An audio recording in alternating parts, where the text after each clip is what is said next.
আসসালামু আলাইকুম ওয়া রাহমাতুল্লাহ। প্রিয় দর্শক, আপনারা কি সেই নবী সম্পর্কে জানেন যিনি হাজার হাজার বছর পূর্বে জন্মগ্রহণ করেছেন, কিন্তু আজ পর্যন্ত ওই নবী পৃথিবীর বুকে জীবিত আছেন? এই নবী বিভিন্ন সময়ে আমাদের সামনে আসে এবং আমাদেরকে পথ দেখায়। এমনকি বাংলার জমিনে ইসলাম প্রচারের ক্ষেত্রে হযরত শাহজালাল রাহমাতুল্লাহ আলাইহিকেও পথ প্রদর্শন করেছিলেন সেই নবী। এই ভিডিওটি বিশ্বের সবচেয়ে রহস্যময় সেই ব্যক্তিকে নিয়ে, যাকে প্রত্যেক যুগের মানুষেরা অনুসন্ধান করে আসছে। তার নাম হচ্ছে হযরত খিজির আলাইহিস সালাম। কিভাবে তিনি কিয়ামত পর্যন্ত হায়াত পেয়েছেন, কিভাবে তিনি পৃথিবীর বুকে এক রহস্যময় ঝর্ণা, যার নাম আবে হায়াত, যেই ঝর্ণার পানি পান করলে মানুষ আজীবনের জন্য হায়াত পেয়ে যায়, সেই ঝর্ণার পানি পান করেছিলেন। এই সকল রহস্যময় প্রশ্নের উত্তর আজকের এই ভিডিওতে আমি আপনাদের জানাবো। পবিত্র কোরআনে আমরা হযরত খিজির আলাইহিস সালাম সম্পর্কে আল্লাহ পাকের তরফ থেকে গুরুত্বপূর্ণ একটি ঘটনা শুনতে পাই, যেখানে হযরত মুসা আলাইহিস সালামকে এক ব্যক্তি প্রশ্ন করেছিল, হে মুসা, বর্তমান পৃথিবীর সবচেয়ে জ্ঞানী ব্যক্তি কে? তখন হযরত মুসা আলাইহিস সালাম এই প্রশ্নের উত্তর আল্লাহ পাকের দিকে সমর্পণ না করে মুখ ফসকে বলে ফেলেছিলেন, এই পৃথিবীর বুকে যেহেতু নবী হিসাবে আমি জীবিত আছি, তাই আমি ব্যতীত আর কোনো জ্ঞানী মাখলুক নেই। এ কথা বলা মাত্রই আল্লাহ রাব্বুল আলামিন বললেন, হে মুসা, তুমি অমুক নির্দিষ্ট স্থানে যাও, সেখানে গিয়ে আমার একজন জ্ঞানী ব্যক্তিকে পাবে, তার কাছ থেকে ইলম অর্জন করো। আল্লাহু আকবার। এরপরে আমরা দেখেছি পবিত্র কোরআনে হযরত খিজির আলাইহিস সালামের কাছ থেকে হযরত মুসা আলাইহিস সালাম জ্ঞান অর্জন করেছেন। এমনকি সেখানে হযরত খিজির আলাইহিস সালামের জ্ঞানের কাছে হযরত মুসা আলাইহিস সালাম ধৈর্য ধরে টিকতে পারেননি। আল্লাহু আকবার। ইতিহাস থেকে জানা যায়, হযরত আদম আলাইহিস সালামের ইন্তেকালের সময় যখন হয়, তখন তিনি তার সমস্ত সন্তানদেরকে একত্রিত করে তাদের উদ্দেশ্যে বলেন, ওহে আমার সন্তানেরা, এই পৃথিবীর বুকে আমার মৃত্যুর পর তোমরাই হবে এই পৃথিবীতে বসবাসকারী এবং মানব জাতির প্রতিনিধি। নিশ্চয়ই আল্লাহ তাআলার পক্ষ হতে খুব শীঘ্রই পৃথিবীবাসীর জন্য এক মহা আযাব নাজিল হতে যাচ্ছে। খুব দ্রুত পৃথিবীর বুকে এমন এক বন্যা আসবে যাতে পৃথিবীর প্রত্যেকটি প্রাণী মৃত্যুবরণ করবে। তাই আমার মৃত্যুর পর তোমরা আমার লাশকে একটি গুহায় রেখে দিবে। এরপর যখন সব কিছু শান্ত হয়ে যাবে, তখন তোমরা আমার দেহকে শাম দেশের কোথাও দাফন করে দিও। এরপর হযরত আদম আলাইহিস সালামের মৃত্যুর পর হযরত আদমের বরকতময় দেহ তার পুত্রদের কাছে রয়ে যায়। এরপর আল্লাহ তাআলা যখন হযরত নূহ আলাইহিস সালামকে রাসূল হিসাবে পাঠিয়েছিলেন, তখন তিনি হযরত আদম আলাইহিস সালামের মৃতদেহ নিজের কাছে সংরক্ষণ করে রাখেন। এরপর যখন আল্লাহ তাআলা পৃথিবীতে মহাপ্লাবনের আযাব প্রেরণ করেন এবং গোটা পৃথিবী দীর্ঘ সময় পর্যন্ত বন্যায় ডুবে থাকে, এবং সেই বন্যায় পৃথিবীর প্রত্যেকটি মাখলুক মৃত্যুবরণ করে, শুধুমাত্র নূহ আলাইহিস সালামের কিস্তিতে থাকা মাখলুক ব্যতীত। এরপর বন্যা শেষ হওয়ার পর হযরত নূহ আলাইহিস সালাম ব্যাবিলনে চলে যান এবং তিনি তার 3 ছেলে শাম, হাম ও ইয়াসেফকে আদেশ দিলেন যেন তারা আদম আলাইহিস সালামের বরকতময় লাশকে সেই গুহা থেকে উঠিয়ে নিয়ে আসে এবং শাম দেশে তা দাফন করে, যেখানে দাফন করার জন্য হযরত আদম আলাইহিস সালাম ইন্তেকালের সময় ওসিয়ত করে গিয়েছিলেন। তখন এই ছেলেরা বলল, আব্বাজান, শাম দেশ অত্যন্ত ভয়ঙ্কর। এই পৃথিবীর বুকে সবচেয়ে কঠিন রাস্তা হচ্ছে শামের রাস্তা। সেখানে যাওয়ার রাস্তা কেউ চিনে না, আর সেখানে গেলে কেউ ফিরেও আসে না। তখন হযরত নূহ আলাইহিস সালাম বললেন, দেখো বাবারা, হযরত আদম আলাইহিস সালাম বলে গিয়েছিলেন, যেই ব্যক্তি আমার লাশকে শামে গিয়ে দাফন করে আসতে পারবে, সেই ব্যক্তি বরকতময় হবে এবং কিয়ামত পর্যন্ত আল্লাহ রাব্বুল আলামিন তাকে হায়াত দান করবেন, কেননা সে আবে হায়াতের ঝর্ণার সন্ধান পাবে এবং সেই ঝর্ণা থেকে পানি পান করার সৌভাগ্য লাভ করবে। সুবহানাল্লাহ। তারপর হযরত নূহ আলাইহিস সালামের কোনো ছেলে জীবন মৃত্যুর ঝুঁকি নিয়ে শাম দেশে আদম আলাইহিস সালামকে দাফন করতে যায়নি। সময় যেতে লাগলো।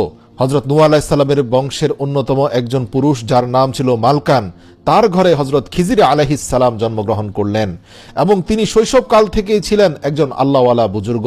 জন্মের পর থেকে তার মধ্যে একটা কেরামত দেখা যায়, সেটা হচ্ছে তিনি যেখানেই বসতেন তার চারপাশে সবুজ হয়ে যেত।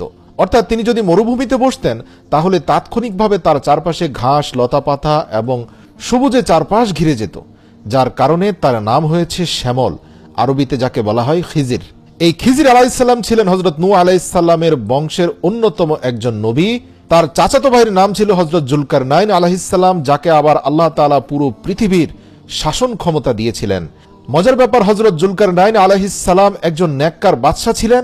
আবার হযরত জুলকারনাইন আলাইহিসসালাম তার রাজত্বের মধ্যে উজির হিসাবে নিয়োগ দিয়েছিলেন হযরত খিজির আলাইহিসসালামকে। হযরত খিজির আলাইহিসসালাম হযরত আদম আলাইহিসসালামের দেহ মোবারক নিয়ে শাম দেশের উদ্দেশ্যে রওনা হলেন, কেননা তিনি হযরত আদম আলাইহিসসালামের রেখে যাওয়া ওসিয়ত পূরণ করার জন্য বদ্ধপরিকর ছিলেন।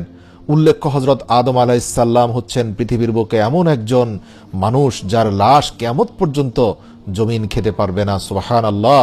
আল্লাহ রাব্বুল আলামিন তার এই আবুল বাশার তথা তার নিজ হাতে সৃষ্টি এই বান্দাকে এত সম্মানিত করেছেন যে পৃথিবীর বুকে তার লাশ কিয়ামত পর্যন্ত অক্ষত থাকবে। আহলে কিতাব থেকে পাওয়া যায়, হযরত আদম আলাইহিসসালামের লাশ নিয়ে হযরত খিজির আলাইহিসসালাম যখন শাম দেশের উদ্দেশ্যে রওনা দিলেন, তখন কঠিন এবং কষ্টকর পথ তাকে পাড়ি দিতে হয়েছিল। আল্লাহ পাকের হুকুমে হযরত শাম দেশে পৌঁছানোর কিছুক্ষণ আগেই হযরত আদম আলাইহিসসালামের দেহকে রেখে তিনি যখন বিশ্রাম নিচ্ছিলেন, সেখানে আল্লাহ রাব্বুল আলামিনের হুকুমে এক গুহার সন্ধান পান। সে গুহার ভিতরে প্রবেশ করা মাত্র তিনি এক কূপের মধ্যে পড়ে যান। এদিকে তাওরাত সহ আহলে কিতাবের বেশ কিছু বই থেকে স্পষ্টত জানা যায়, সেখানে হযরত জুলকারনাইন আলাইহিসসালাম আরো 3 জন ব্যক্তিকে পাঠিয়েছিলেন খিজির আলাইহিসসালামকে সহযোগিতা করার জন্য। হযরত জুলকারনাইন আলাইহিসসালাম জানতেন শাম দেশের পথিমধ্যে কোনো এক গোপন স্থানের গুহার ভিতরে দীর্ঘ কয়েকশো মাইল রাস্তার গভীরে প্রবেশ করার পরে আবে হায়াতের ঝর্ণা পাওয়া যায়। তবে হযরত জুলকারনাইন আলাইহিসসালামের কাছে এই তথ্য ছিল যে আবে হায়াতের ঝর্ণা পর্যন্ত পৌঁছাতে কয়েকশো মাইলের দীর্ঘ অন্ধকার গুহার রাস্তা পার হতে হয় এবং সেখানে পৌঁছানোর পর 360টি ঝর্ণা রয়েছে এবং শুধুমাত্র একবারই সুযোগ পাওয়া যাবে আবে হায়াত থেকে পানি পান করার। সুতরাং হযরত জুলকারনাইন আলাইহিসসালাম খিজির আলাইহিসসালামের সাথে 360 জন লোককে বেছে প্রত্যেককে একটি করে মাছ দিয়ে হযরত খিজির আলাইহিসসালামের নেতৃত্বে হযরত আদম আলাইহিসসালামের লাশ সহ সেই আবে হায়াতের সন্ধান করার জন্য পাঠিয়ে দেন। আর পথিমধ্যে হযরত খিজির আলাইহিসসালাম যখন আল্লাহ পাকের হুকুমে সেই আবে হায়াতের রাস্তার সন্ধান পেয়ে যান, তখন একে একে 360 জন যাদেরকে হযরত জুলকারনাইন আলাইহিসসালাম খিজির আলাইহিসসালামের সাথে পাঠিয়েছিলেন আদম আলাইহিসসালামের দেহ মোবারক শাম দেশে দাফন করার জন্য, পাশাপাশি আবে হায়াতের সন্ধানের জন্য। হযরত জুলকারনাইন আলাইহিসসালামের নির্দেশ ছিল, যখনই তোমরা ঝর্ণাগুলো দেখতে পাবে 360 জন 360টি ঝর্ণায় ডুব দিবে। আল্লাহ পাকের হুকুমে প্রত্যেকেই সংক্ষিপ্ত সময়ের জন্য যখনই তারা আবে হায়াত পর্যন্ত পৌঁছালো, ঝর্ণাগুলো দেখা মাত্র 360 জন 360টি ঝর্ণায় গিয়ে সেখানে ডুব দিল। আল্লাহ পাকের হুকুমে প্রত্যেকেই প্রত্যেকের মাছ হাতের মুষ্টির ভিতরে জীবিত নিয়ে উঠতে পারলেও হযরত খিজির আলাইহিসসালামের মাছটি হাত থেকে ছুটে যায় এবং গভীর ঝর্ণার ভিতরে প্রবেশ করে ফেলে। হযরত খিজির আলাইহিসসালাম শত চেষ্টা করেও পানির নিচে দীর্ঘক্ষণ থাকার পরেও তিনি সেই মাছটিকে খুঁজে পেলেন না। এদিকে দীর্ঘ সময় ঝর্ণার ভিতরে নিঃশ্বাস বন্ধ হয়ে আসছিল এবং তিনি যথেষ্ট পরিমাণে পানি খেয়ে ফেলেন। অতঃপর সেখান থেকে উঠে যাওয়ার পর বাকি 359 জন ফিরে আসলেও হযরত জুলকারনাইন আলাইহিসসালাম শাম দেশে গিয়ে হযরত আদম আলাইহিসসালামের দেহ মোবারক দাফন করে পুনরায় ফিরে আসেন এবং জুলকারনাইনের সামনে প্রত্যেকে মাছ জমা দিতে পারলেও হযরত খিজির আলাইহিসসালাম সেই মাছ জমা দিতে পারেননি এবং হযরত জুলকারনাইন আলাইহিসসালাম বলেন, নিশ্চয়ই তুমি সেই পানিতে ডুব দেওয়ার পর তোমার মাছটি হারিয়ে ফেলেছ। তখন হযরত খিজির আলাইহিসসালাম বললেন, জি জাহাপানা, আমি মাছের পিছু নিয়ে গভীর ঝর্ণার পানির ভিতরে ডুব দেই, এতে আমি সেখানের বেশ কিছুটা পানি খেয়ে ফেলি, কিন্তু মাছটি কোনোভাবে আর উদ্ধার করে আনতে পারিনি। হযরত জুলকারনাইন আলাইহিসসালাম খুশি হয়ে বললেন, নিঃসন্দেহে আল্লাহ রাব্বুল আলামিন হযরত আদম আলাইহিসসালামের দোয়া কবুল করেছেন এবং তুমি একমাত্র পৃথিবীতে থাকা ব্যক্তি যে আবে হায়াতের পানি পান করতে পেরেছ। নিঃসন্দেহে কিয়ামতের আগ পর্যন্ত যতদিন হায়াত চাও আল্লাহ রাব্বুল আলামিন তোমাকে তা দান করবেন। সুবহানাল্লাহ। তাফসীর বিদগণ বলেন, হযরত খিজির আলাইহিসসালামকে আল্লাহ তাআলা ইলমে লাদুন্নি দিয়েছিলেন। এই ইলম হাসিল করার জন্যই হযরত মুসা আলাইহিসসালাম হযরত খিজির আলাইহিসসালামের খেদমতে হাজির হয়েছিলেন, কিন্তু সেখানে হযরত মুসা আলাইহিসসালাম হযরত খিজির আলাইহিসসালামের ধৈর্যের কাছে পরাজিত হয়ে যান। অনেক ইসলামিক স্কলারগণ বলেন, যেহেতু মুসা আলাইহিসসালামকে হযরত খিজির আলাইহিসসালাম এলেম শিক্ষা দিয়েছিলেন, তাই কোনো সাধারণ মানুষের পক্ষে একজন নবীকে এলেম শিক্ষা দেওয়া সম্ভব নয়।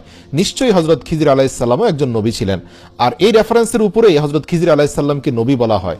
হযরত খিজির আলাইহিসসালামকে যে ইলমে লাদুন্নি দান করা হয়েছিল, তার দ্বারা তিনি বিপদগ্রস্ত মানুষকে সাহায্য করতেন এবং পথভ্রষ্টদের পথ দেখাতেন।